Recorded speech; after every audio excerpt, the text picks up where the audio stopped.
Жалбыздың денсаулыққа пайдасы қандай? Жалбыз ағзаға пайдалы көптеген қасиеттер бар, ең танымал өсімдіктердің бірі. Оның қасиеттерін ұзақ уақыт тізіп айтуға болады. Ең негізгілеріне тоқталайық. Жалбызды қолдану аясы өте кең. Тамақ дайындауда және медицинамен қатар косметика өндірісінде, ароматерапияда және басқа салаларда қолданылады. Жалбыздың керемет жағымды хош иісі бар екенін бәрі біледі.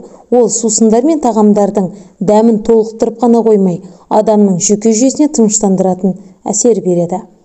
Жалбыз өте көп мөлшерде эфир майлары, илік және биологиялық белсенді заттар, минералды тұздар сияқты пайдалы компоненттерден тұрады. Бұл өсімдік С және П дәрумендеріне бай.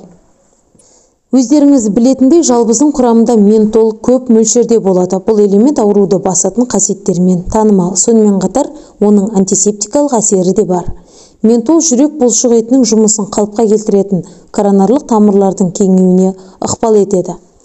Жалбызды тіс ауруы кезінде қолдану тиімді. Әрине, тыныс алу жолдарының аурулары мен бронхитті емдеуде осы қалықтық әдістің пайдалы қасиеттерін бағаламау мүмкін емес.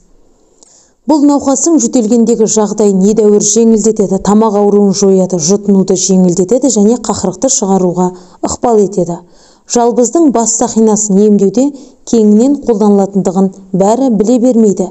Шекеңізді жалбыздың кесілген жапырақтарымен сүрту жеткілікті. Сонда ауырсыну басылып, ал оның сергітетін хош иісі жүрек айнуын тоқтатады. Жалбыз майы ингаляцияға өте тиімді. Мұндай процедуралар суық тигенде тыныс алуды жеңілдетеді және емдеу үдерісін едәуір жеделдетеді. Жалбыз жүрек-қан тамырлары ауруларын емдеуге арналған көптеген кешенді дәрі-дәрмектердің бір бөлігі болып табылады.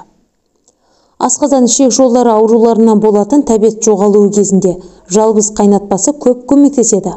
Жалбыздың негізінде қайнатылған шайдың пайдалы қасиеттері көп. Ол керемет хош иіске ие және дәмі тіл үйіріп қана қоймайды, сонымен қатар күйзелісті басып, жүйке жүйесін тыныштандырады және ұйықтауды жеңілдетеді.